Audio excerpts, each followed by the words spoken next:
The old man was silent, until he spoke a code that changed everything. The amber liquid caught the dim light as Thomas Brennan poured another whiskey, his weathered hand steady despite the tremor that had plagued him since France. The basement of Brennan's Spoke Easy hummed with the low murmur of voices, cigarette smoke curling toward the exposed brick ceiling like ghosts of better times. Detroit's winter of 1924 had settled deep into the bones of the city, and Tommy felt every degree of it in his war-torn shoulder. "Another round for table 6, Tommy," called Mary O'Sullivan from behind the makeshift bar, her Irish accent still thick after 15 years in America. She'd been Patrick's girl before the influenza took him, and now she kept the books and the peace with equal precision. Tommy nodded, filling a tray with glasses. At 52, he moved like a man carrying invisible weights, each step deliberate, each glance calculating. The patrons knew him as the quiet brother, the one who'd come back from the war different, hollowed out, some whispered. They didn't know about the nightmares, or the way he sometimes woke reaching for a rifle that wasn't there. The speakeasy occupied the basement of what had once been his brother's legitimate restaurant. Patrick had been the talker, the dreamer, the one who'd seen opportunity in prohibition while Tommy was still dodging shells in the Argonne forest. Now Patrick's dream had become Tommy's burden, a responsibility he carried with the same grim determination that had seen him through 18 months of trench warfare. Tommy. The voice belonged to Sean Murphy, a wiry man with quick eyes and quicker hands. He slid onto the stool at the bar's end, away from curious ears. "We need to talk." Tommy set down the bottle he'd been organizing, his pale blue eyes meeting Sean's without warmth. "About what?" "About the Torino brothers paying a visit to Mickey's place last night." Sean's voice dropped lower. "About how they left Mickey with a message for anyone running liquor through their territory." The name Torino sent a familiar chill through the room's handful of regulars who'd overheard. The Italian family had been expanding their operations since summer, buying out some establishments and burning others. Their methods were old-world brutal, a stark contrast to the Irish approach of negotiation backed by implied violence. "What kind of message?" Tommy asked, though the set of his jaw suggested he already suspected, the kind that comes with broken fingers and promises of worse. Sean accepted the whiskey Tommy poured without being asked. "They want 40% in, Tommy. 40% of gross receipts, plus a finder's fee for the privilege of operating in their new territory." Mary had gone still behind the register, her hand hovering over the day's receipts. The other patrons had found sudden interest in their drinks, but Tommy could feel their attention like heat from a coal stove. "Their territory," Tommy repeated, his voice carrying a dangerous quiet that made Sean lean back slightly. "Maybe that's what they're calling it now. Everything from Corktown to the river." Sean drained his glass in one swallow. "Mickey's got until Friday to decide. We all do." Tommy turned back to his bottles, arranging them with methodical precision. His reflection in the mirror behind the bar showed a face carved from granite, marked by lines that spoke of sleepless nights and hard choices. The scar that ran from his left ear to his collar was pale against his winter-weathered skin, a souvenir from a German shell that had buried half his unit. "Friday," he said finally. 3 days, Tommy. They're not known for extending deadlines." The silence stretched until Mary cleared her throat. "We could try talking to the O'Connors, build an alliance." "The O'Connors are running scared," Sean interrupted. "Lost 2 trucks last week. Word is they're looking to sell out to the Purple Gang before things get worse." Tommy's hand stilled on a bottle of Canadian rye. The Purple Gang controlled most of Detroit's Jewish neighborhoods, and their reputation for violence made the Torinos look civilized. If the established families were consolidating, it meant war was coming to the streets whether anyone wanted it or not. "What about the cops?" Mary asked, though her tone suggested she already knew the answer. "Half of them are on somebody's payroll already," Sean said. "The other half are too busy looking the other way to matter." Tommy finally turned around, leaning against the bar with his arms crossed. The sleeves of his white shirt were rolled to his elbows, revealing forearms marked with old scars and new calluses. "How many men do the Torinos have?" 20, maybe 25 regulars, plus muscle they bring in from Chicago when things get complicated." Sean paused. "Tommy, you're not thinking of fighting them, not with what we've got." What they had was Tommy, Mary, Sean, and 3 part-time bartenders who could handle themselves in a scrape but weren't soldiers. Patrick had always preferred charm to violence, building relationships rather than armies. It had worked fine when the territory was smaller and the stakes lower. "I'm not thinking anything yet," Tommy said, though his mind was already turning over possibilities, calculating odds with the same cold precision that had kept him alive in France. A knock echoed from the street entrance. 3 short raps, pause, 2 long ones. The recognition code Patrick had established years ago. Mary moved to unlock the door while Tommy watched the mirror, noting which patrons had tensed at the sound. The newcomer was younger than most of their regulars, maybe 25, with the kind of clothes that suggested money but not taste. His coat was expensive but ill-fitting, his shoes new but scuffed. He looked around the room with obvious nervousness before approaching the bar. "You Tommy Brennan?" he asked, his accent placing him somewhere south of the Mason-Dixon line. "Depends who's asking. Name's Billy Crawford. I got a message from a mutual friend."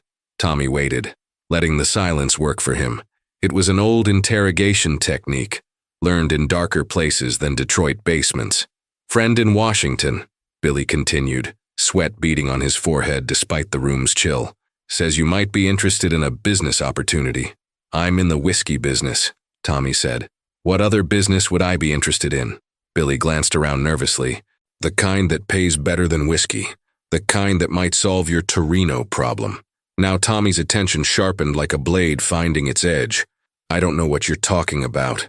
Maybe we could talk somewhere private?" Tommy considered. Private conversations in his business usually meant trouble, but trouble was already coming whether he invited it or not. After a long moment, he nodded toward a door behind the bar that led to Patrick's old office. The office still smelled like his brother's pipe tobacco, though Patrick had been dead 8 months. His desk remained exactly as he'd left it, covered with receipts and supplier lists that Mary hadn't had the heart to clear away. Tommy settled into Patrick's chair while Billy remained standing, his nervousness increasing in the smaller space. "Your friend in Washington have a name, Major Harrison. Says you served together." The name hit Tommy like a physical blow, though his expression didn't change.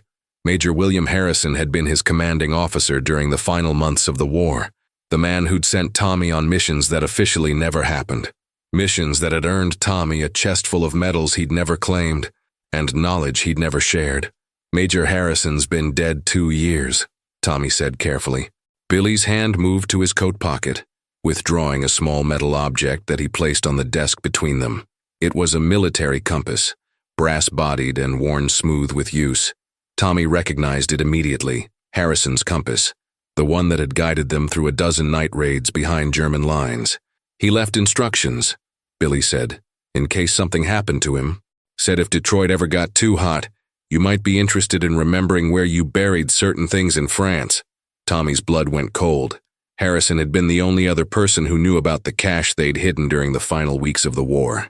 German gold, looted art, currency from a dozen nations, the kind of fortune that desperate men did desperate things to acquire.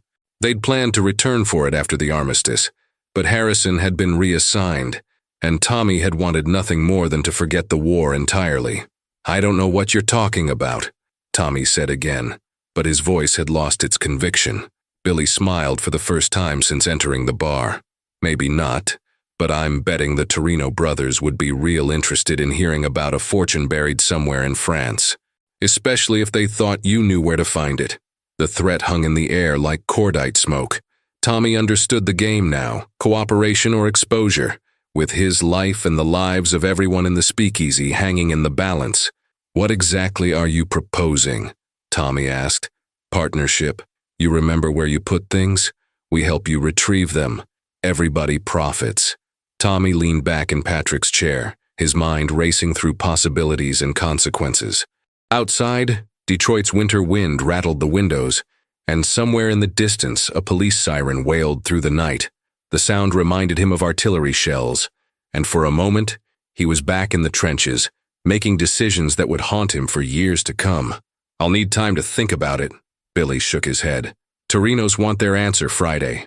We want ours Thursday." After Billy left, Tommy sat alone in his brother's office, staring at the compass that had somehow followed him home from a war he thought he'd left behind. The weight of silence he'd carried for 6 years suddenly felt unbearable, and for the first time since Patrick's funeral, Tommy Brennan began to speak, to empty air, to his dead brother, to anyone who might be listening. "Patrick," he whispered, "I think I'm about to break every promise I ever made you." The next morning brought news that Mickey O'Reilly had been found floating in the Detroit River, his broken hands a testament to his final conversation with the Torino brothers. Tommy learned this from Sean Murphy, who'd arrived at the speakeasy before dawn with bloodshot eyes and a bottle of Irish whiskey clutched like a lifeline. "They didn't even wait for Friday," Sean said, his voice hollow. "Mickey tried to run instead of pay. They caught him at the train station." Tommy poured coffee from the pot Mary had started, adding a generous measure of whiskey to both cups. The basement still held the ghost of last night's cigarette smoke, mixing with the smell of old wood and older secrets. Through the narrow windows that sat at street level, he could see the legs of pedestrians hurrying through Detroit's morning slush. Mickey had family, Tommy said. It wasn't a question. Wife and 2 daughters. They're on a train to Boston as we speak. Sean drained his cup in one swallow, wincing at the heat. Words already out. Half the Irish operations between here and Hamtramck are looking to sell out before they end up like Mickey. Tommy walked to the mirror behind the bar, studying his reflection as if looking for someone he used to know. The man staring back had gray threading through his dark hair and lines around his eyes that hadn't been there before France, but the eyes themselves remained unchanged, pale blue, calculating, holding depths that most people preferred not to explore. "And what about you, Sean? You thinking of running?" Sean looked up from his empty cup, surprised by the directness of the question. "I got nowhere to run to, Tommy. This is all I know." "That's not an answer." The younger man set down his cup with deliberate care. "My answer is that I've got 3 kids and a wife who thinks I work construction. If staying alive means finding new employment, then that's what I'll do." Tommy nodded, respecting the honesty, if not the sentiment. Sean had been with Patrick from the beginning, back when the biggest worry was watered-down whiskey and occasional police raids. He'd signed up for petty crime, not warfare. "No shame in that," Tommy said. "Patrick would have done the same thing. Patrick never had to face the Torinos. No, but he would have run rather than fight." Tommy turned away from the mirror. "He was smarter than both of us that way." Mary arrived as the clock above the bar chimed 8, bringing with her the cold air of Detroit's winter morning and a newspaper folded under her arm. She took one look at Sean's face and Tommy's posture and poured herself coffee without speaking. "It's starting," she said finally, unfolding the paper to reveal a headline about increased gang violence in the city's west side. "Started yesterday," Tommy corrected. "We're just catching up." Mary spread the paper on the bar, her finger tracing the article's opening paragraphs. "Says here the police are forming a special task force. Federal agents might be involved." Sean laughed bitterly. "Federal agents. Like they care about dead Irishmen as long as the liquor keeps flowing to the right people." Tommy studied the newspaper, noting the byline and the carefully neutral language that suggested the reporter knew more than he was printing. Federal involvement usually meant someone powerful was getting nervous about territorial disputes affecting business. "Mary," he said, "what do you know about Billy Crawford?" "Never heard the name." She looked up from the paper. "Should I have?" "Southerner. Well-dressed but trying too hard. Came around last night asking questions about the old days." Mary's expression sharpened. During the war, she'd worked in a munitions factory, and afterward, she'd managed Patrick's books with the same precision she'd once applied to assembling artillery shells. She understood the significance of old days when applied to Tommy's history. "Due to what kind of questions?" "The kind that suggests someone's been talking to people they shouldn't." Sean looked between them, confusion clear on his face. "What old days? Tommy, what aren't you telling us?" Tommy walked to the window, watching the morning foot traffic navigate around patches of ice and yesterday's newspaper headlines. Detroit moved with purpose even in winter, driven by the automotive industry's relentless demand for workers and the underground economy's endless appetite for risk. "During the war," he said without turning around, "my unit did things that weren't officially recorded. Missions behind enemy lines. Intelligence gathering." "Intelligence gathering," Mary repeated, her tone suggesting she understood the euphemism. "Among other things." Tommy faced them both. "We found things. Things that weren't supposed to exist anymore. What kind of things? Sean asked. The valuable kind. Tommy moved back to the bar, pouring another measure of whiskey into his coffee. German officers had been looting museums, private collections, banks. When their positions became untenable, they buried everything rather than leave it for the Allies. Mary folded the newspaper with sharp, precise movements. And you found some of these caches. One, a big one. Tommy met her eyes. Worth enough to buy this entire neighborhood twice over. The silence stretched until Sean whistled low. Jesus, Tommy, where is it? Still buried in France, as far as I know. I was the only one who came back from that particular mission with the location memorized. What happened to the others? What happened to most of us? Shells, bullets, disease. I got lucky. Mary stood and began wiping down the bar with methodical strokes. And now someone wants you to remember where you buried it. Billy Crawford represents certain interests. They're willing to help retrieve it in exchange for a percentage. What percentage? We didn't get to specific numbers.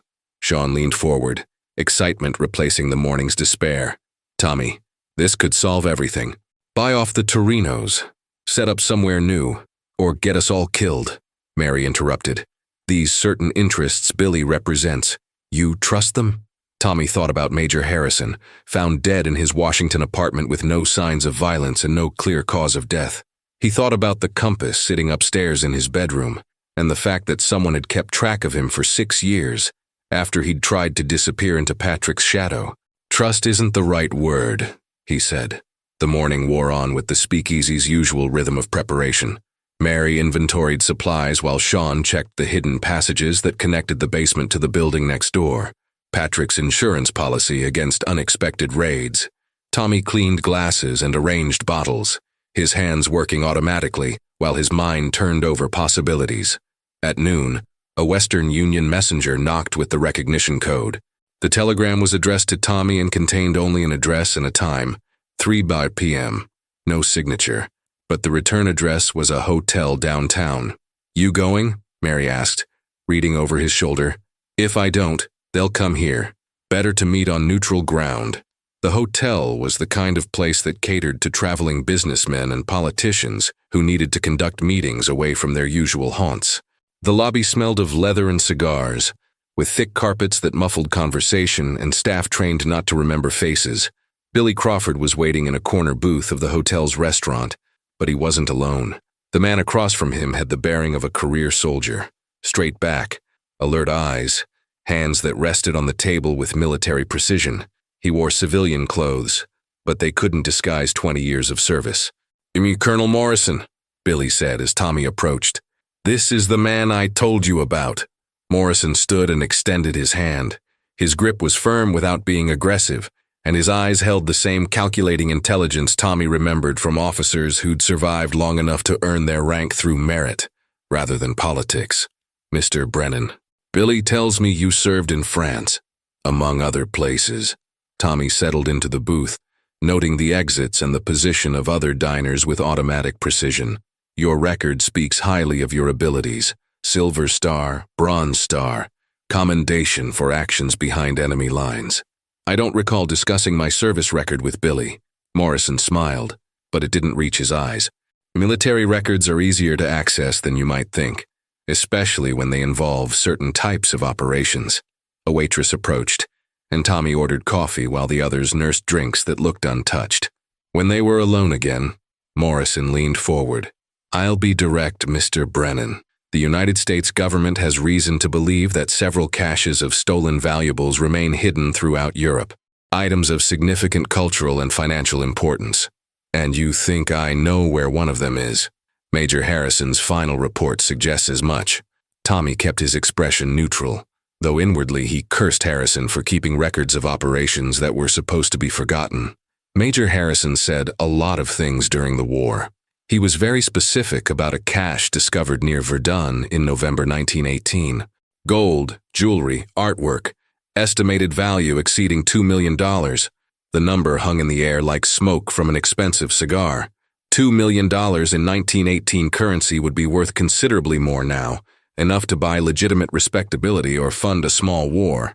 Assuming such a cache exists, Tommy said carefully, what would the government's interest be? Morrison exchanged glances with Billy. The items in question were stolen from museums and private collections across Europe. Their return would be a significant diplomatic achievement. Diplomatic achievement. Tommy tasted the words. What's the government's percentage of this diplomatic achievement? The government would retain items of historical significance. Private investors would be compensated for their efforts in recovering the cash. Translation. The government wanted the artwork and cultural artifacts, while private investors, Morrison's real employers, would keep the gold and jewelry. It was a reasonable arrangement, assuming anyone trusted anyone else enough to honor it. You mentioned my current difficulties with local business competitors, Tommy said. Billy nodded. We understand the Torino family has been applying pressure. Our associates have considerable influence with certain federal law enforcement agencies. You're offering protection. We're offering partnership, Morrison corrected. Your knowledge, our resources, everyone benefits. Tommy finished his coffee, buying time while he considered angles and alternatives. Outside the hotel's windows, Detroit moved through its afternoon routines, oblivious to the conversation that might determine the future of its underground economy. I'll need guarantees, he said finally. What kind of guarantees? My people stay safe. Whatever happens with the Torinos, whatever happens in France, Mary and Sean don't pay for my decisions. Morrison nodded. That can be arranged. And I want to know who I'm really working for, not government agencies or diplomatic missions. Who's paying for this? Billy shifted uncomfortably, but Morrison's expression didn't change. Private investors with interests in European reconstruction, legitimate businessmen who understand the value of returning stolen property to its rightful owners. It was a careful answer that revealed nothing while sounding like full disclosure. Tommy understood the game. Plausible deniability layered on top of profitable criminality, wrapped in patriotic language. When would this recovery operation take place? Transport can be arranged within a week. The site would need to be surveyed, excavation equipment brought in. 2 weeks, possibly 3. Tommy stood, leaving money on the table for his coffee.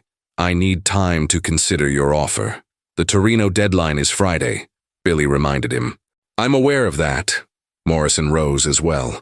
Mr. Brennan, opportunities like this don't come along often. Major Harrison understood that when he preserved certain records. Tommy met the colonel's eyes. Major Harrison died alone in his apartment with no clear cause of death.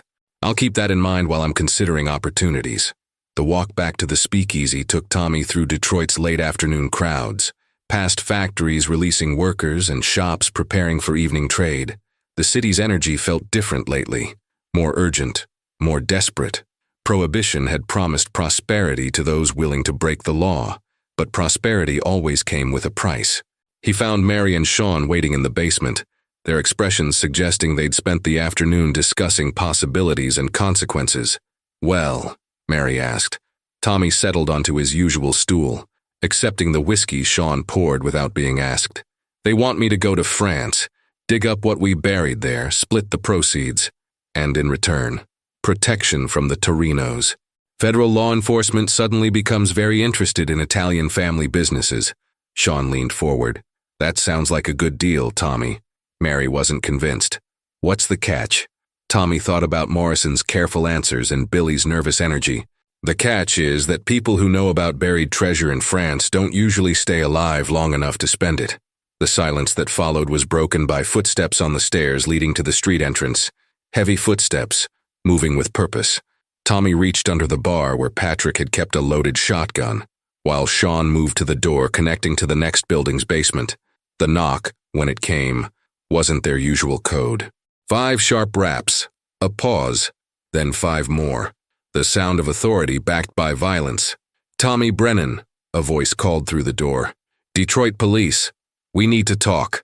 Detective Lieutenant Frank Kowalski had been working Detroit's streets long enough to recognize the difference between guilt and fear. The man who opened the speakeasy's reinforced door showed neither, which immediately put Kowalski on edge. In 20 years of police work, he'd learned that innocent men were usually terrified when cops came calling, while guilty ones often tried too hard to appear calm. Tommy Brennan simply looked tired. "Lieutenant Kowalski," Brennan said, stepping aside. "I heard you might be stopping by." The basement speakeasy was cleaner than most Kowalski had rated, organized with military precision that spoke to its proprietor's background.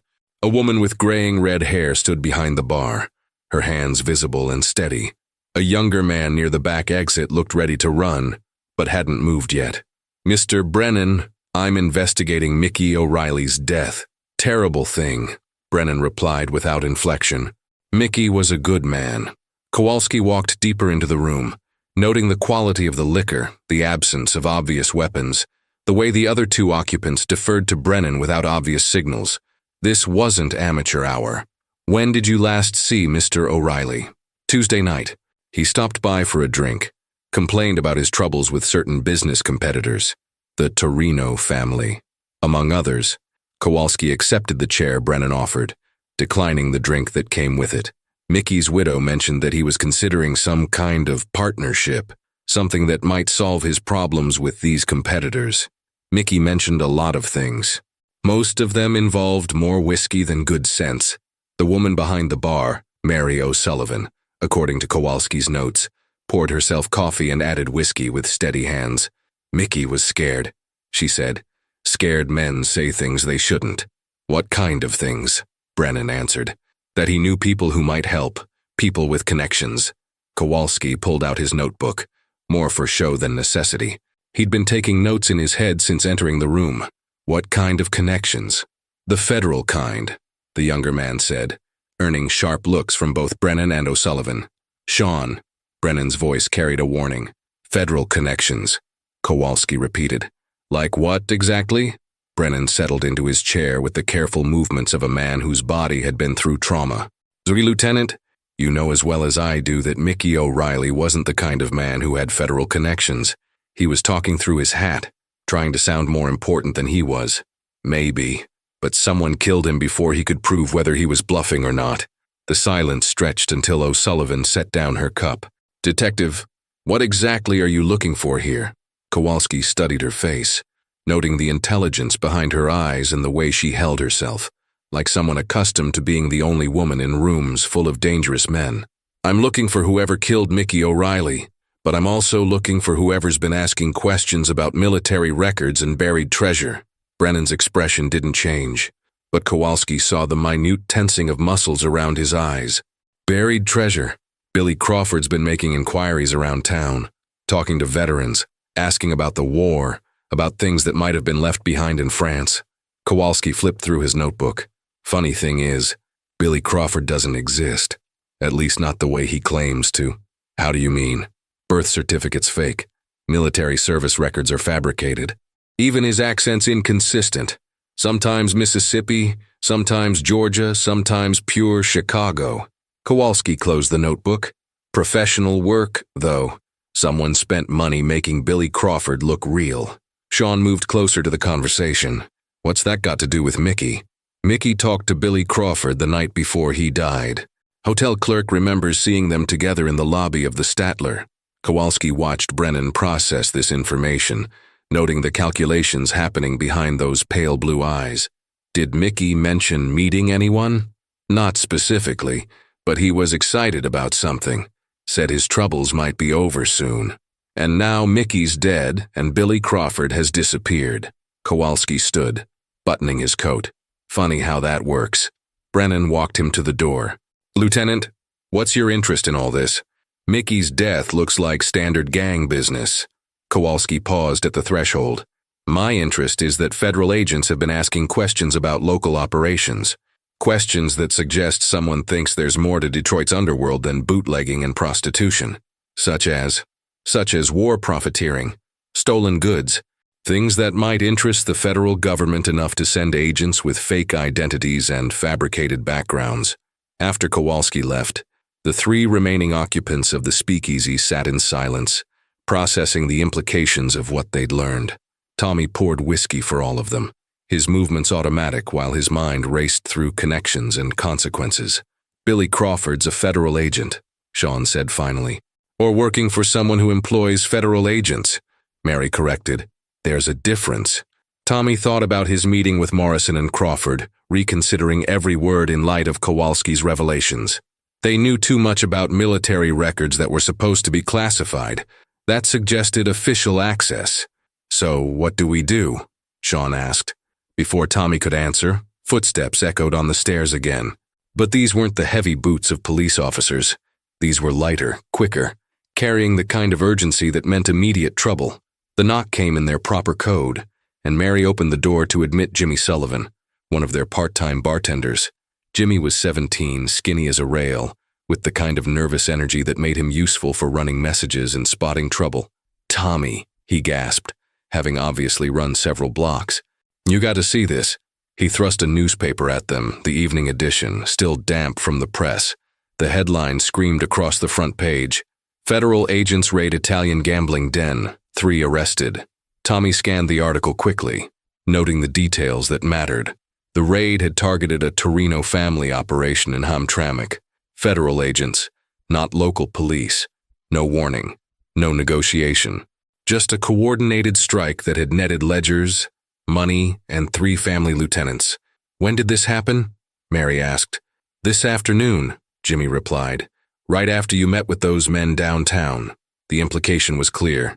Morrison and Crawford hadn't been bluffing about federal protection.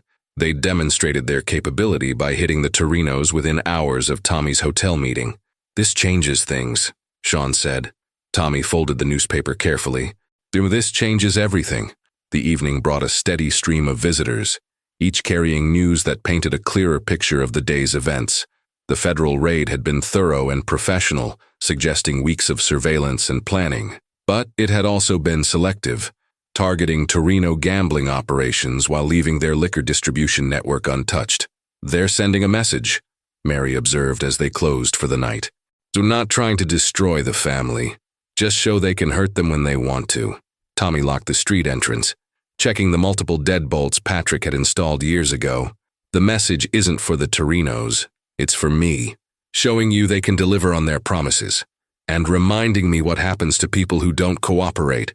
Sean finished wiping down the bar, hanging the towel with mechanical precision. "Tommy, we need to make a decision. The Torinos will respond to today's raid, and when they do, they'll come for everyone they think might have federal connections." Tommy finished.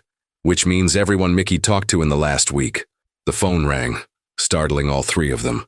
After midnight calls were never good news in their business. Tommy answered on the 4th ring. "Brennan's." "Tommy." The voice belonged to Father Mackenzie from St. Brigid's Parish, where Tommy had attended Mass sporadically since returning from France. "You need to come to the church, now." "What's wrong, Father?" "There's someone here asking for sanctuary. Someone who says you're the only person who can help him." The drive to St. Brigid's took Tommy through Detroit's empty streets, past factories standing dark against the winter sky, and neighborhoods where honest people slept behind locked doors. The church sat on a corner that had once been respectable, before the automotive boom brought workers, and the underground economy brought violence. Father Mackenzie met him at the side entrance, his usually calm demeanor showing cracks of strain. "He's in the sacristy. Been there since 10 o'clock, scared out of his mind." "Who is he?" "Says his name is William Harrison. Claims he knows you from the war." Tommy's blood went cold. Major William Harrison had been dead for 2 years, buried in Arlington National Cemetery with full military honors. But someone was using his name, and that someone knew enough to seek sanctuary in a Catholic church when running from people who didn't respect traditional boundaries. The man in the sacristy looked nothing like Major Harrison. He was younger, thinner, with the kind of pale complexion that suggested indoor work and recent terror. His clothes were expensive but disheveled, and his hands shook when he tried to light a cigarette. "You're Thomas Brennan," he said without preamble. "And you're not William Harrison." The man laughed bitterly. "No, I'm not. My real name is David Morse. I worked for Major Harrison in Washington after the war, intelligence analysis." Tommy settled into a chair across from him. "What do you want?" "I want to stay alive long enough to tell you that everything Billy Crawford told you is a lie." The story Morse told took an hour to relate, and painted a picture that made Tommy's blood run progressively colder. Major Harrison had indeed kept records of certain wartime operations, but he'd hidden them from his superiors when he realized their potential value. Harrison had been planning his own recovery expedition when he died, not from natural causes, but from poisoning administered by people who'd discovered his intentions. Billy Crawford works for Morrison, but Morrison doesn't work for the government, Morse explained. He works for a consortium of private investors who've been tracking down military caches across Europe. They're the ones who killed Harrison when he wouldn't cooperate. And you know this how? Because I helped them track down 3 other caches: France, Germany, Belgium. Every time, the people who knew the locations ended up dead after the recovery operations. Tommy thought about Mickey O'Reilly, floating in the Detroit River with broken hands. Why are you telling me this? Because I was supposed to die in a car accident yesterday. Brake failure, very convenient. But I got lucky, borrowed my neighbor's car at the last minute. Morse crushed out his cigarette with trembling fingers. They think I'm dead, which gives me maybe 24 hours before they figure out their mistake. Tommy studied the man's face, looking for tells that would indicate deception. Fear was easy to fake, but the kind of bone-deep terror Morse displayed was harder to manufacture. What do you want from me? I want to make a deal. You know where the Verdun cache is buried. I know how Morrison's operation works, who his real employers are, and where they've hidden the proceeds from previous recoveries. And together we might be able to stay alive long enough to profit from both pieces of information. Tommy stood and walked to the small window that looked out on the church parking lot. The street beyond was empty, but that didn't mean much. Professional surveillance teams were invisible until they wanted to be seen. Who are Morrison's real employers?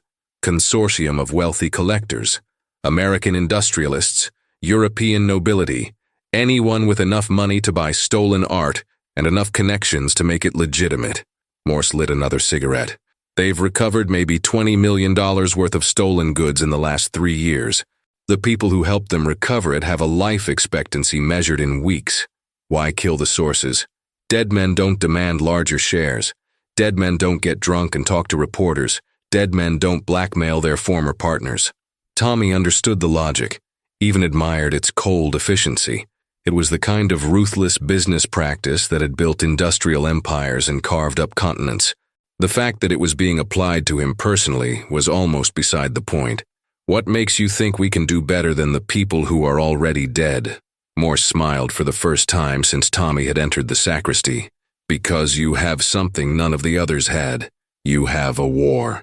The morning brought fresh snow and fresh corpses. Tommy learned about the bodies when Sean arrived at the speakeasy with a face pale as winter ash and hands that shook worse than a drunk's. They found them in the river, Sean said without preamble. Jimmy Sullivan and 2 of the O'Connor boys, all shot execution style. Mary looked up from the inventory she'd been conducting. When? Bodies were discovered an hour ago, but the coroner thinks they died sometime last night. Tommy finished filling the ice bucket he'd been working on, his movement steady despite the churning in his stomach. Jimmy Sullivan had been 17 years old, eager to please and quick to smile. He'd run messages for pocket change and dreamed of earning enough money to bring his family over from County Cork. The O'Connor boys, Tommy said. They were the ones trying to sell out to the Purple Gang. Trying being the operative phrase. Sean accepted the whiskey Mary poured without being asked. Word is the Torinos got to them before the deal could be finalized. Sending another message. The message being that running doesn't work any better than fighting. Tommy walked to the mirror behind the bar, studying his reflection as he had the previous morning. But today the man looking back seemed different.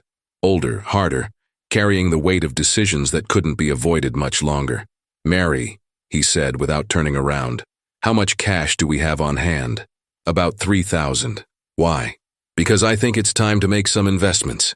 The morning's second visitor arrived as Detroit's business district was opening for the day. Detective Lieutenant Kowalski looked like a man who'd spent the night chasing leads that led nowhere, his coat wrinkled and his eyes red with fatigue. 3 more bodies, Mr. Brennan. I heard, terrible thing. Kowalski settled into the same chair he'd occupied the day before, but this time he accepted the coffee Mary offered. Funny thing about these bodies, Jimmy Sullivan had your business card in his wallet. Jimmy worked for me part-time. Ran errands, helped with inventory. What kind of errands? Tommy considered his answer carefully. The kind that required someone young and fast who didn't ask too many questions. like carrying messages between Irish operations that were trying to coordinate a response to Italian expansion, like picking up supplies from vendors who preferred to deal in cash. Kowalski pulled out his notebook, flipping to a page near the back. Mr. Brennan, I'm going to ask you a direct question, and I'd appreciate a direct answer. Are you planning something that's going to result in more bodies floating in the Detroit River? The question hung in the air like smoke from a funeral pyre. Tommy met Kowalski's eyes, seeing intelligence and determination that reminded him of officers who'd earned their rank through competence rather than politics. Lieutenant, what I'm planning is to stay alive long enough to see next week. That's not exactly reassuring. It wasn't meant to be. Kowalski closed his notebook and stood. Mr. Brennan, I've been working these streets for 20 years. I've seen gang wars start over stolen girlfriends and end with dozens of bodies. Whatever you're thinking of doing, consider the collateral damage. After the detective left, Tommy called Sean and Mary to the back office. David Morse's revelations had given him the framework of a plan, but implementation would require resources they didn't currently possess. I need you to contact every Irish operation between here and Windsor, he told Sean. Tell them we're calling a meeting for tonight. What kind of meeting? The kind where we decide whether we fight together or die separately. Mary looked up from the ledger she'd been reviewing. Tommy, what aren't you telling us?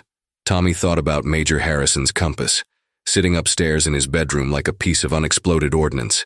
He thought about David Morse, hiding in a church sacristy while professional killers searched for his body.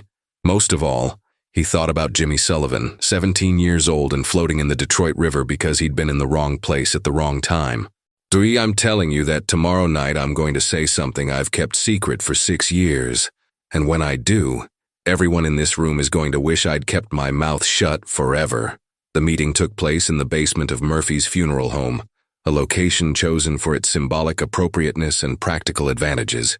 The basement was large enough to hold representatives from a dozen Irish operations, soundproof enough to prevent eavesdropping, and equipped with multiple exits in case the evening ended badly. By 8 o'clock, 23 men had gathered around a collection of mismatched tables and chairs.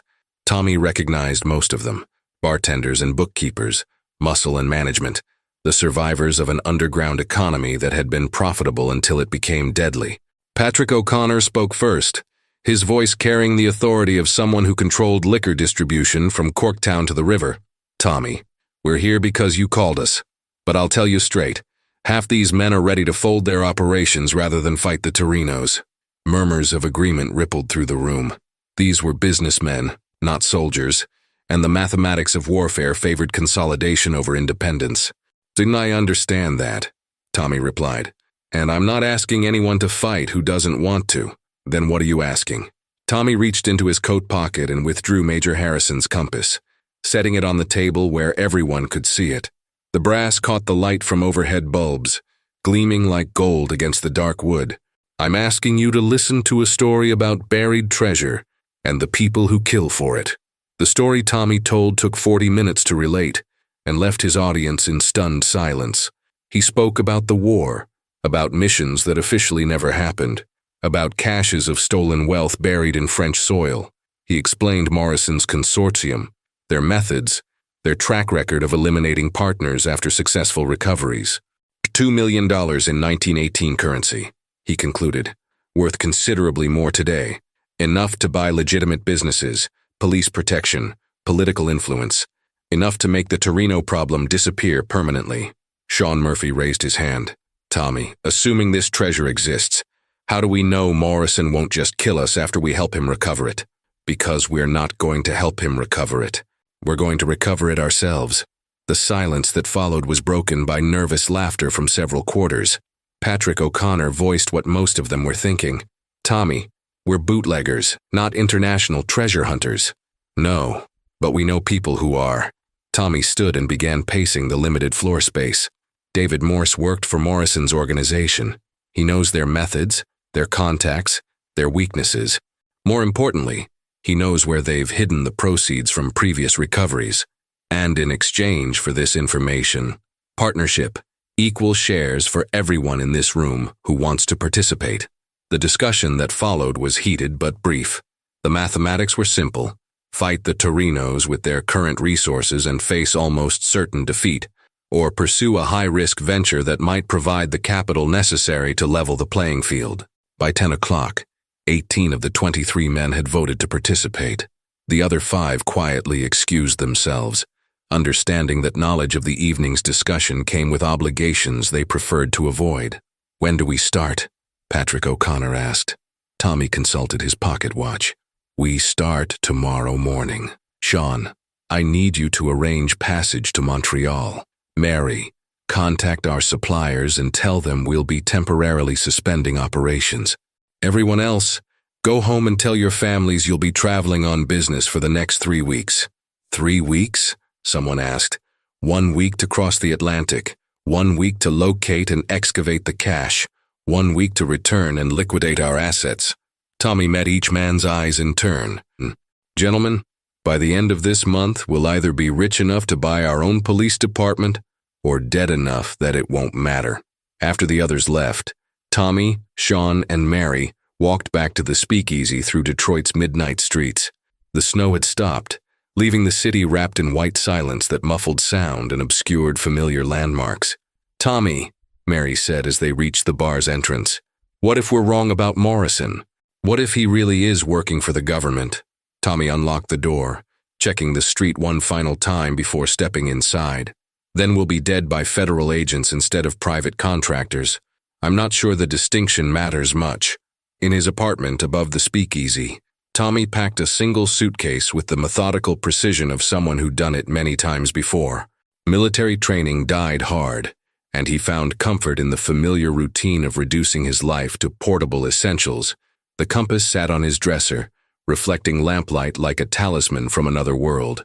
Tomorrow he would return to France, to battlefields where his younger self had buried secrets in foreign soil.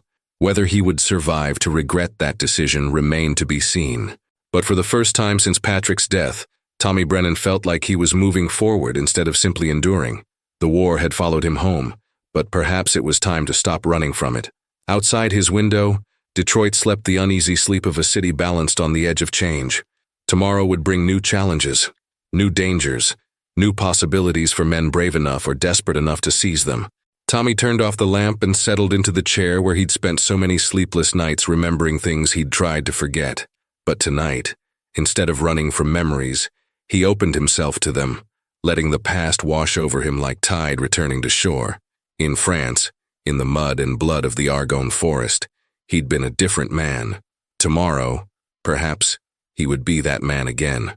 The SS Manhattan cut through Atlantic swells, with the determined efficiency that had made her a favorite of businessmen who needed to reach Europe quickly and discreetly. Tommy stood at the port rail, watching the last traces of American coastline disappear into morning haze, while behind him the ship's passengers settled into the routine of a 6-day crossing. David Morse joined him at the rail, looking healthier than he had in the church sacristy, but still carrying the nervous energy of a man who expected to be shot at any moment. "Second thoughts?" he asked.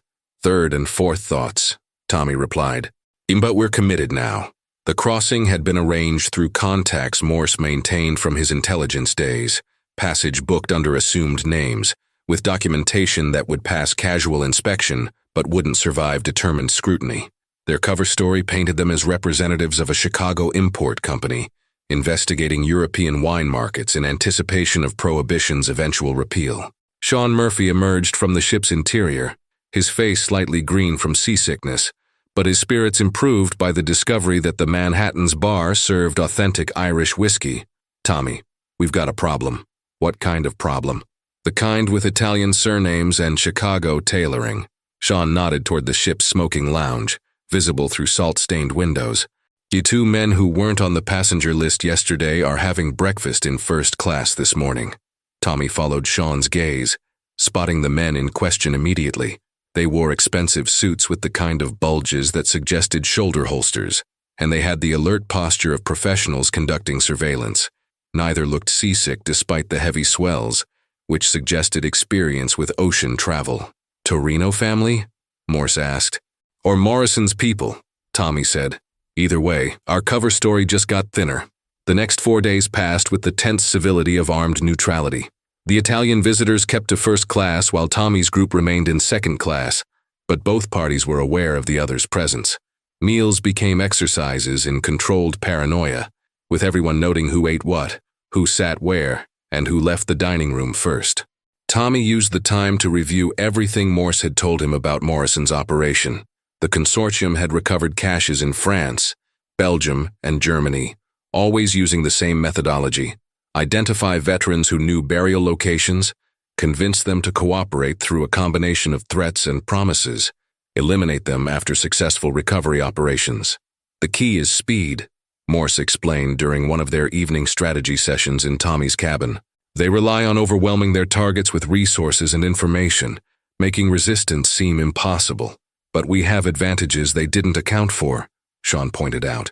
We know they're coming, and we know their methods. More importantly, Tommy added, we're not working alone. The 18 men from Detroit's Irish operations had been divided into 3 groups for the ocean crossing. Tommy's group traveled openly on the Manhattan, while the others took different ships to different ports. By the time they reached Europe, Morrison's surveillance would be tracking one team, while 2 others moved freely through France. Le Havre appeared through morning fog on their 6th day at sea, its docks busy with the commerce that had rebuilt France in the years since the armistice. Tommy felt the familiar tightness in his chest that came with returning to places where he'd buried parts of himself, along with military secrets. The customs inspection was perfunctory, conducted by officials who seemed more interested in collecting bribes than examining documentation. Tommy's group passed through without incident, though he noted that the Italian visitors from the ship were met by a delegation that included at least one uniformed police officer. Local connections, Morse observed as they loaded their luggage into a hired car. Morrison's people work with corrupt officials in every country they operate. The drive to Paris took them through countryside that showed few remaining scars from the war, though Tommy's trained eye could still identify former battlefields by subtle changes in vegetation and the occasional memorial marking mass graves. France had healed on the surface, but the wounds went deeper than casual observers might realize. They spent the night in a small hotel near the Gare du Nord, chosen for its proximity to multiple transportation options and its reputation for discreet service. Tommy used the evening to study military maps he'd acquired through contacts in the veterans' community, comparing wartime positions with current topographical surveys. The cache is buried approximately here, he told Morse and Sean, pointing to a location northeast of Verdun. But the area's been extensively reconstructed since the war. What used to be open battlefield is now farmland again. How do we get access without attracting attention? Sean asked. Morse smiled, showing confidence for the first time since Tommy had met him. We buy the farm. The plan was elegant in its simplicity. Morse had maintained contacts in the French agricultural ministry from his intelligence days, men who could arrange the sale of war-damaged property to American investors interested in experimental farming techniques. The paperwork would take 3 days to complete, during which time Morrison's surveillance would be tracking them through Paris hotels and restaurants. Meanwhile, the other 2 teams from Detroit had reached their assigned positions. Patrick O'Connor's group was approaching from the Belgian border, posing as representatives of an American construction company investigating war reconstruction contracts. The 3rd team, led by Michael Flanagan, had entered France through Marseille and was traveling north as wine merchants exploring vineyard investments. By Thursday morning, all 3 teams were within 50 miles of the target area, though none had made direct contact with the others. Communication was handled through coded messages placed in newspaper personal advertisements, a system Tommy had learned from resistance fighters during the final months of the war. The purchase negotiations took place in the offices of a Verdun notary who'd grown wealthy facilitating American investment in French reconstruction. The property in question was a 100-acre farm that had been abandoned during the war and only recently cleared of unexploded ordnance. "To Monsieur Williams," the notary said, using Tommy's assumed name, "I must inform you that this property has, how do you say, a difficult history. We understand there was fighting in the area," Tommy replied in careful French. "Oui, very intensive fighting. Many soldiers died here, some local people. They say the land is haunted." Morse leaned forward. "The haunted by what?" "By the spirits of men who died far from home, buried in unmarked graves." The notary shrugged. "Superstition, perhaps. but it affects the property value. Tommy exchanged glances with Sean, both thinking about the cash buried somewhere beneath soil that had been watered with blood from a dozen nations. What kind of affect on the property value? A reduction of 30% from the assessed price. The paperwork was completed by Friday afternoon, giving Tommy legal access to the property and the right to conduct agricultural experiments without interference from local authorities. But as they drove toward the farm in a rented truck loaded with excavation equipment, Sean spotted the surveillance that had been waiting for them.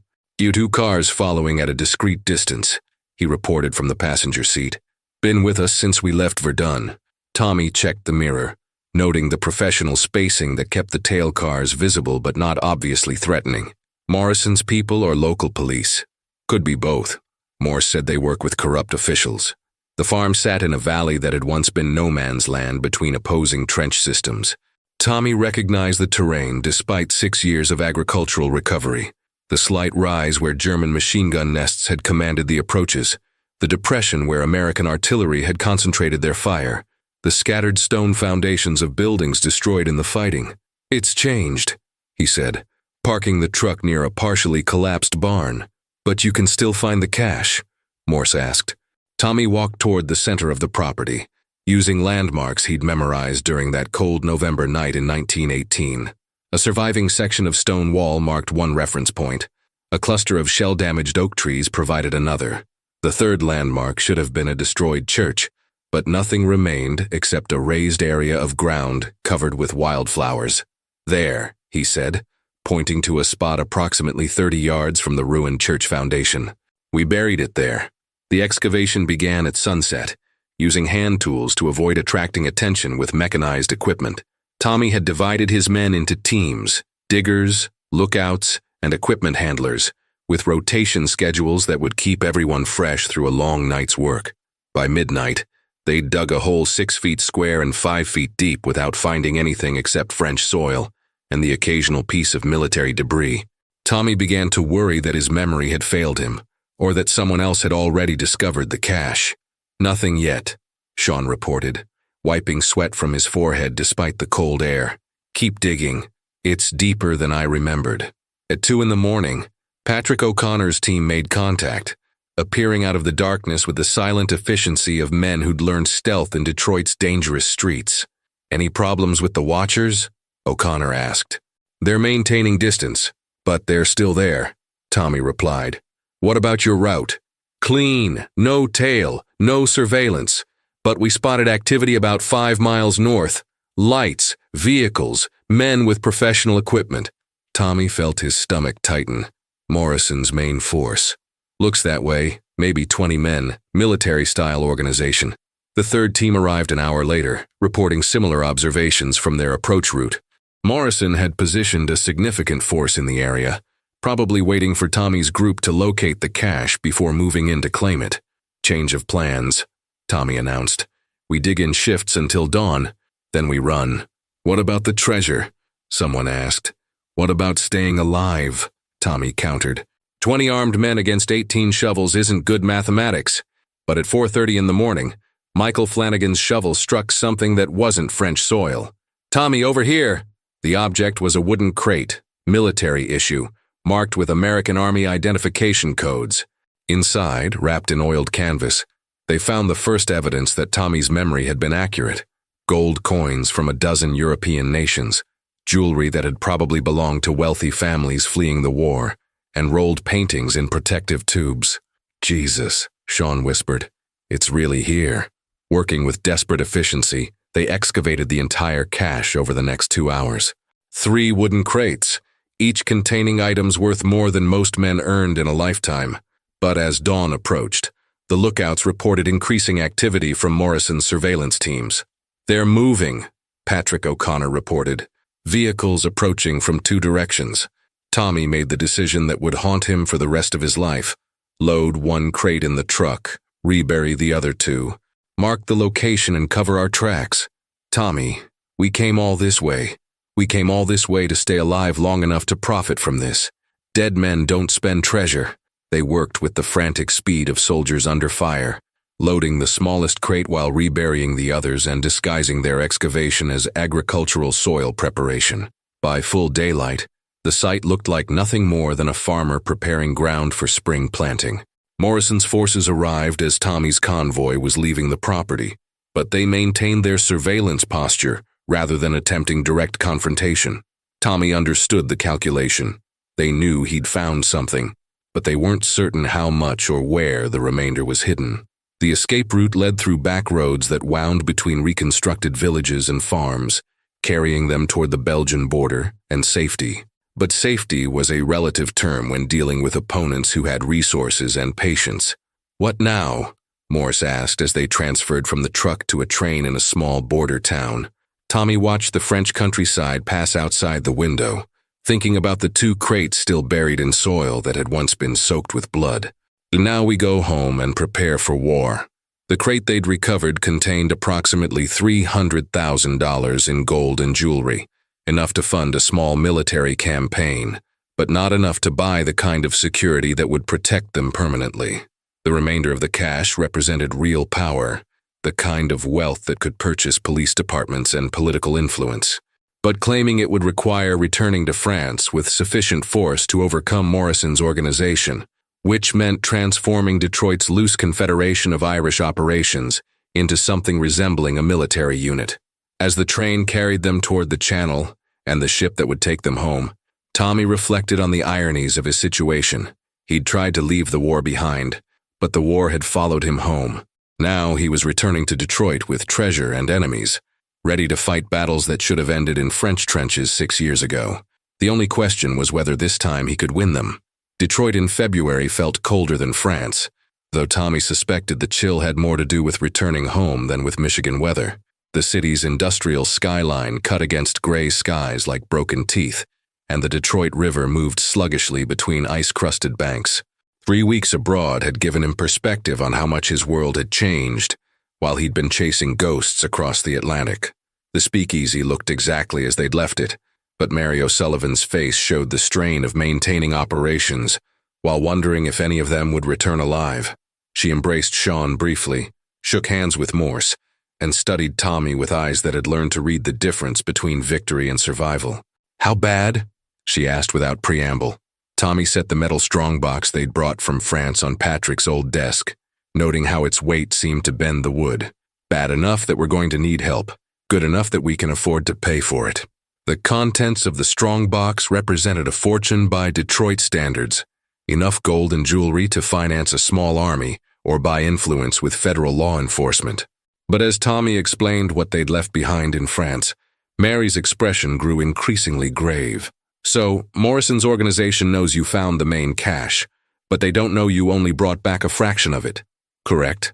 They'll assume we're sitting on $2 million worth of treasure, which makes us either extremely dangerous or extremely valuable targets. How long before they come for us?" "They're already here." Sean looked up from cleaning his pistol, a habit he'd developed during the ocean crossing. "What do you mean?"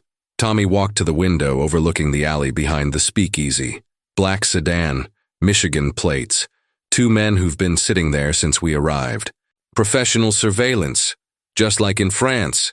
Mary joined him at the window, studying the car with the same analytical attention she'd once applied to munitions assembly. "Local talent or imported specialists? Does it matter? Either way, they're watching us until Morrison decides what kind of offer to make." The offer came that afternoon, delivered by Billy Crawford in person. He entered the speakeasy with the same nervous energy Tommy remembered, but now it seemed more calculated than genuine. The Southerner's accent had shifted slightly toward Chicago, confirming Detective Kowalski's suspicions about fabricated identities.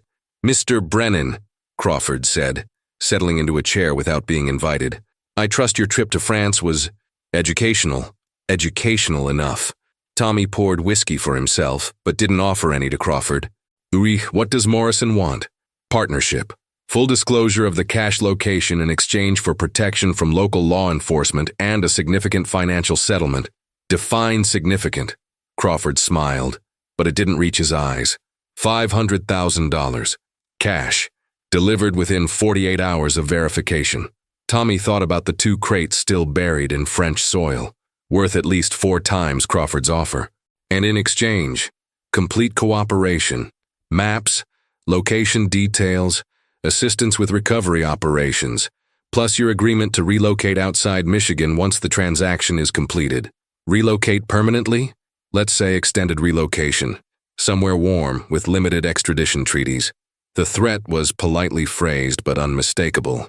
Morrison's organization was offering exile as an alternative to elimination, probably because they'd learned from previous operations that dead men couldn't provide detailed location information. I'll need time to consider the offer. Crawford consulted his pocket watch. You have until noon tomorrow. After that, the terms become less generous. After Crawford left, Tommy called a meeting of the surviving Irish operations. The 3 weeks in France had cost them some participants. 2 men had decided the risks outweighed potential rewards, and a third had simply disappeared after reaching New York. But the core group remained committed, bound together by shared danger and the promise of unprecedented profits. They gathered again in Murphy's funeral home, but this time the atmosphere was different. These were no longer desperate businessmen discussing theoretical plans. They were soldiers preparing for a war that had already begun. Morrison's organization has 24 hours to make their move, Tommy explained. After that, they'll assume we've rejected their offer and respond accordingly. What kind of response? Patrick O'Connor asked. David Morse answered. Based on their previous operations, they'll stage incidents that eliminate key personnel while appearing to be random gang violence. Car accidents, robbery attempts, fires that spread quickly through old buildings. Sean Murphy looked around the room. So we fight them here, in Detroit, with local advantages. No, Tommy said firmly. We fight them there, in France, on ground we've already prepared. The plan he outlined was audacious in its simplicity and terrifying in its implications. Instead of waiting for Morrison's organization to strike, they would return to France with sufficient force to secure the remaining cash. But this time they wouldn't be posing as agricultural investors or wine merchants. Military contractors, Tommy explained. American veterans providing security services for European reconstruction projects. Perfectly legal, completely legitimate, and it gives us cover for bringing weapons and personnel into France. How many personnel? Michael Flanagan asked. 50 men. Irish, Italian, Jewish, German, anyone with military experience and a willingness to fight for treasure rather than territory. Mary O'Sullivan had been silent during most of the discussion, but now she stood and walked to the front of the room. Tommy, what you're describing isn't a recovery operation. It's an invasion. It's a business venture with military applications, Tommy corrected. The French government is paying American companies to provide security during reconstruction. We'll be collecting payment for legitimate services and accidentally stumbling across buried treasure while providing those services. Accidents happen in war zones. The debate continued until past midnight, but the fundamental mathematics remained unchanged.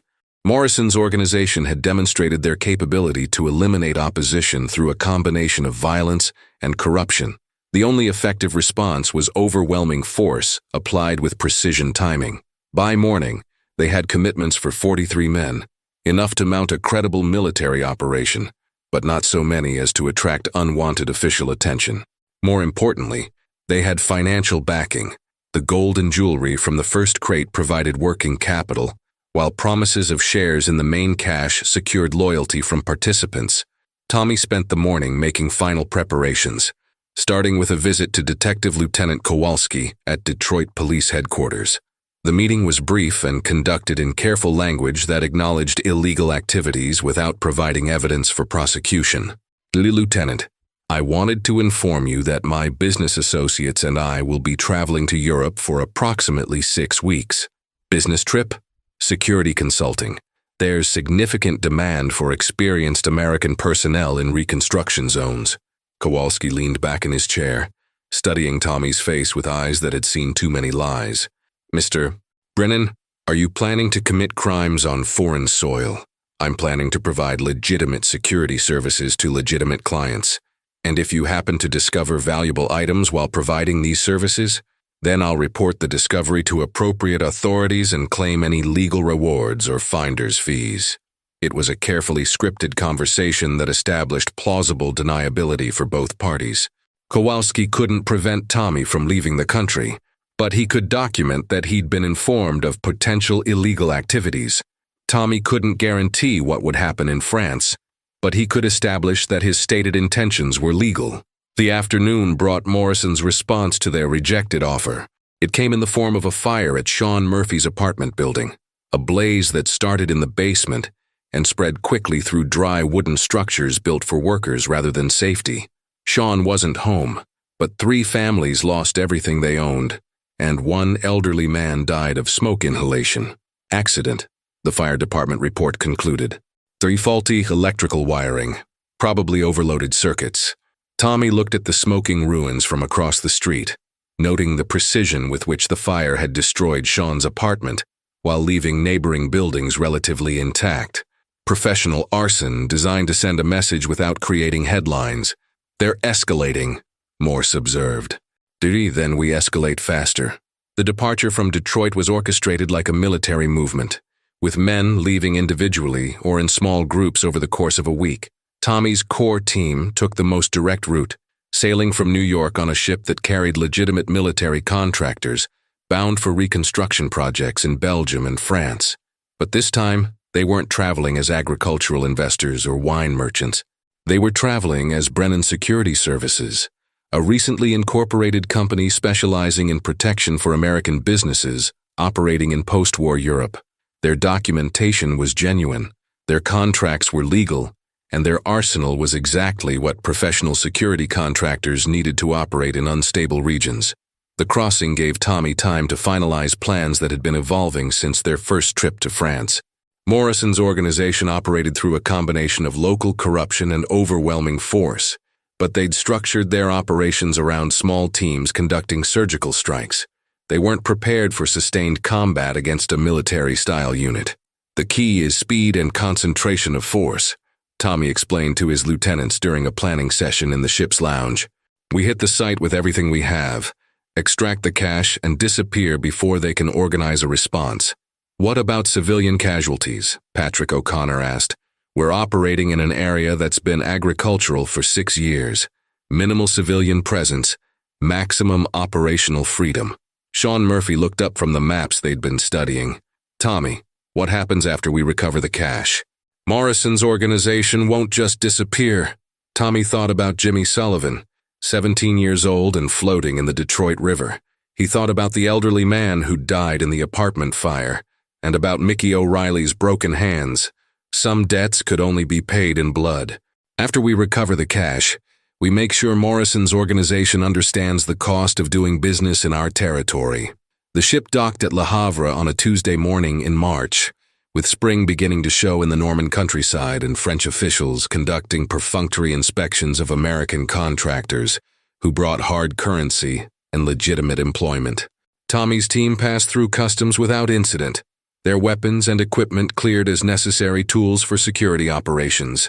The drive to Verdun took them through landscape that was healing from 6 years of peace, but Tommy could still read the scars that marked former battlefields, shell craters filled with wildflowers, stone foundations where villages had been rebuilt, memorial markers that seemed to multiply with each mile traveled.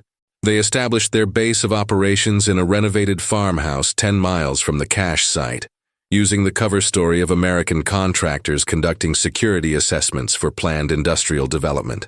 The local mayor welcomed them enthusiastically, seeing opportunity for employment and investment in a region still recovering from wartime destruction.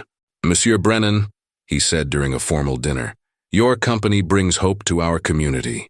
We're honored to participate in France's reconstruction," Tommy replied, thinking about the 2 crates buried in soil that had been watered with American blood. Surveillance of the cache site revealed that Morrison's organization had maintained a presence in the area, with teams conducting their own excavations at various locations across the former battlefield. They'd been searching systematically, using metal detection equipment and professional archaeological methods, but their efforts had focused on areas that matched German defensive positions rather than American advance routes. "They're digging in the wrong places," Sean reported after 3 days of observation. "You're following German maps instead of American ones."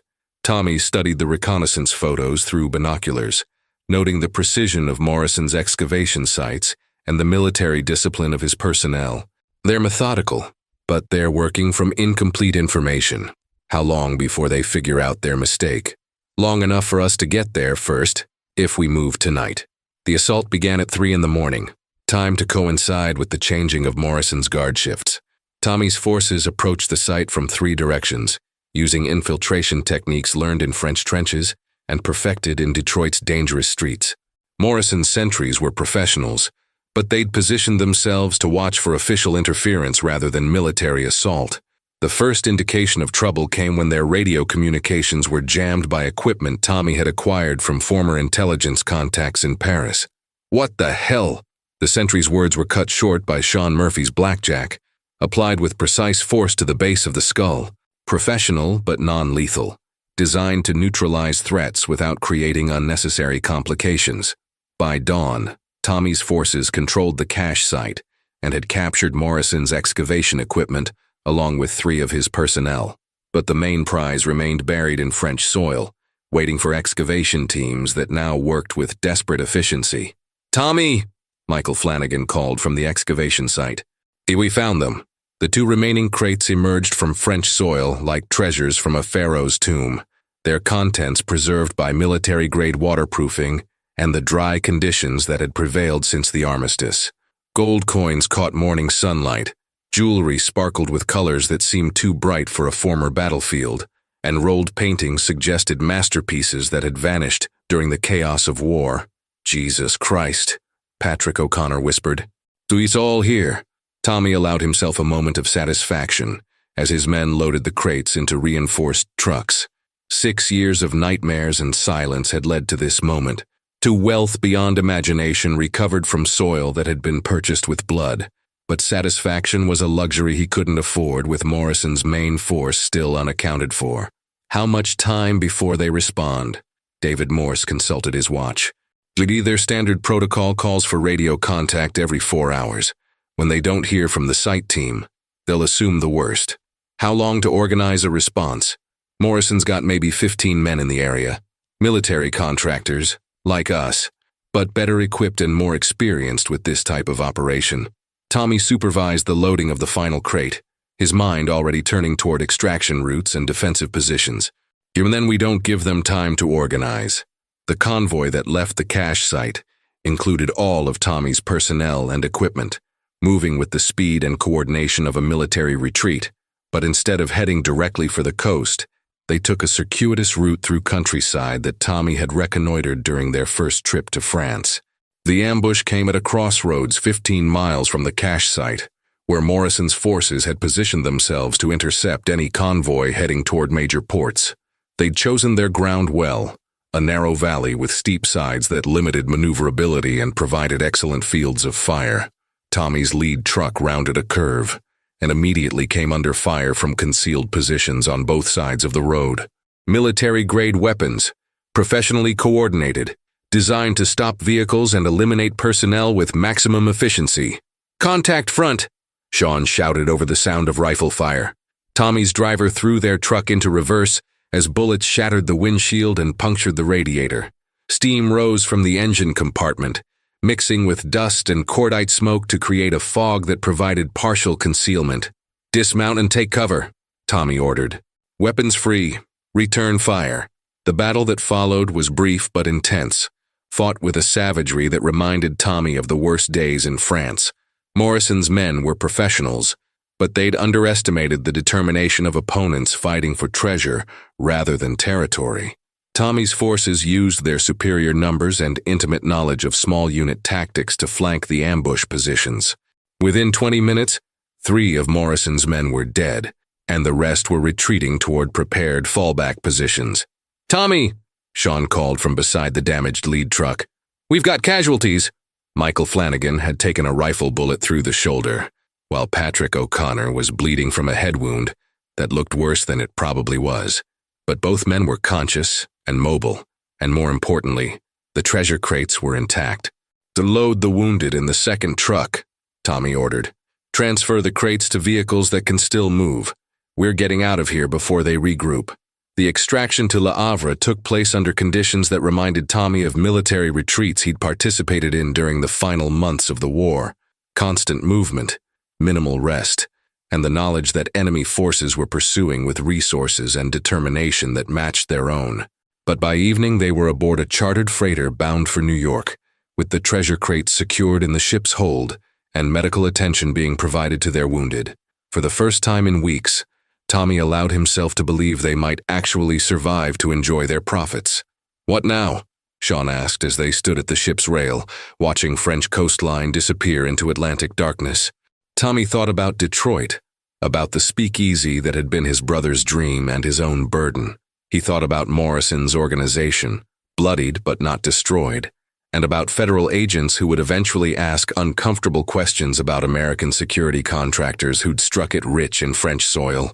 Now we go home and prepare for the consequences. The consequences began before they reached New York Harbor. A radio message from Mary O'Sullivan reported that Morrison's remaining forces had struck Detroit in their absence, targeting Irish operations with a precision that suggested inside information and unlimited resources. 3 more buildings burned, Mary's coded message reported. 7 hospitalized. Local authorities investigating but finding no evidence of arson. Tommy stared at the message, understanding that Morrison's organization was applying the same systematic pressure they'd used in previous operations. Eliminate the support network, isolate the primary target, then negotiate from a position of overwhelming strength. But this time, they'd made a critical error. They'd left Tommy Brennan alive long enough to acquire the resources necessary for sustained warfare. The treasure they'd recovered from French soil was worth approximately $2 million at current market values, enough to buy police departments, federal judges, and congressional representatives. More importantly, it was enough to hire the kind of professional soldiers who could match Morrison's organization, bullet for bullet. "Sean," Tommy said, folding Mary's message and putting it in his pocket. "When we reach New York, I want you to contact every veterans organization between Boston and Chicago. Tell them Brennan Security Services is hiring experienced personnel for long-term contracts." How many personnel? Tommy watched Atlantic waves break against the freighter's hull, thinking about Jimmy Sullivan and Mickey O'Reilly and all the other casualties of a war that had followed him home from France. "As many as it takes." The ship docked in New York on a Thursday morning in April, with spring showing in Central Park and American customs officials conducting the kind of perfunctory inspections that suggested prearranged cooperation. Tommy's treasure crates passed through as industrial equipment, while his personnel were cleared as returning security contractors. The train ride to Detroit gave Tommy time to plan what came next. Morrison's organization had demonstrated their capability to operate within American borders, using federal connections and unlimited resources to eliminate opposition. But they'd structured their operations around small teams conducting surgical strikes, not sustained combat against military-style units. "We're going to change the rules of engagement," Tommy explained to his lieutenants during the journey home. "Morrison's people are used to fighting businessmen and petty criminals. They're not prepared for warfare conducted by professional soldiers." Detroit looked different when viewed through the windows of a private railroad car paid for with French gold. The industrial skyline seemed smaller, more manageable, like territory that could be controlled by men with sufficient resources and determination. Mary O'Sullivan met them at the station with news that confirmed Tommy's darkest suspicions. "Morrison's people have been systematic. Every Irish operation that participated in the France expedition has been hit. Buildings burned, personnel intimidated, assets seized by federal agents conducting raids based on anonymous tips. Casualties: 11 hospitalized, 3 dead. All deaths officially attributed to accidents or random crime." Tommy felt the familiar cold rage that had sustained him through 18 months of trench warfare. "What about police response?" Detective Kowalski's been asking questions, but his superiors aren't interested in investigating federal cases. "Word is that Morrison's organization has connections at the highest levels." The speakeasy looked exactly as Tommy remembered it, but now it seemed like a relic from another era. A time when his biggest worry was territorial disputes with Italian families and federal agents were distant threats rather than immediate dangers. But the basement that had once held Patrick's illegal liquor now contained something far more valuable: wooden crates filled with gold and jewelry that represented power beyond anything Detroit's underworld had ever seen. $2 million, Sean whispered, running his fingers through gold coins that caught light from overhead bulbs. Jesus, Tommy, we actually did it. We survived the recovery operation, Tommy corrected. So now we have to survive keeping it. The war that followed lasted 6 months and changed Detroit's underworld forever. Tommy used his French treasure to fund a military organization that operated with the precision and ruthlessness of a professional army. Morrison's forces responded with federal resources and unlimited budgets, but they'd never faced opposition that could match their own capabilities. The campaign was fought in warehouses and hotel rooms, in railroad yards and government offices, with weapons that ranged from military surplus to federal law enforcement equipment. Casualties mounted on both sides, but Tommy's forces held advantages that Morrison hadn't anticipated: local knowledge, popular support, and most importantly, the desperation of men fighting for survival rather than profit. The end came on a Tuesday evening in October, when Tommy cornered Morrison himself in a downtown hotel suite that had been serving as operational headquarters. The colonel was alone, his organization scattered or eliminated, his federal connections severed by congressional investigations that had followed too many unexplained deaths. "Mr. Brennan," Morrison said, pouring whiskey with hands that shook only slightly, "I believe we have matters to discuss." Tommy settled into a chair across from him, noting the way Morrison had positioned himself near a window that offered limited escape routes, such as terms of surrender, my organization's withdrawal from Detroit operations, compensation for damages and losses. Your organization murdered a 17-year-old boy who was carrying messages for pocket change. Morrison nodded slowly. Regrettable casualties are inevitable in any business enterprise. Tommy drew the pistol he'd carried through France and cocked it with mechanical precision. "This isn't a business enterprise, Colonel. This is justice for people who died because they trusted me." The shot that killed Morrison echoed through downtown Detroit, like the closing of a chapter in American history. Within hours, federal agents were sealing off crime scenes and congressional investigators were subpoenaing records that would never be found. But in the basement of a speakeasy that had once been Patrick Brennan's dream, Tommy sat with Mary O'Sullivan and Sean Murphy, counting gold coins that had been purchased with blood in 2 different countries. "What now?" Mary asked. Tommy thought about the future he could buy with French treasure, legitimate businesses, political influence, the kind of respectability that Patrick had always wanted. But he also thought about the cost of acquiring it, and about the ghosts that would follow him regardless of how much money he spent trying to escape them. "Now we build something that's worth the price we paid for it," he said finally. The speakeasy became the foundation of an empire that stretched from Detroit to Chicago, built on gold recovered from French battlefields, and maintained by men who'd learned warfare in American cities. Tommy Brennan became a name that was spoken with respect and fear, a man who'd returned from the dead to claim treasures that rightfully belonged to those who'd died for them. But late at night, when the counting was finished and the accounting was complete, Tommy would sit alone in Patrick's chair and remember a 17-year-old boy who'd run messages for pocket change and died because powerful men had decided his life was expendable. The old man had finally spoken, revealing codes that changed everything, but some secrets, once unleashed, could never be contained again. And the war that had followed Tommy home from France would continue as long as there were men willing to kill for treasure, buried in foreign soil.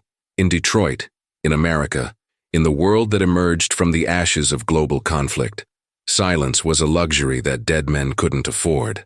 And Tommy Brennan had learned to speak the only language that powerful men truly understood, the language of blood and gold, spoken with French accent and American determination.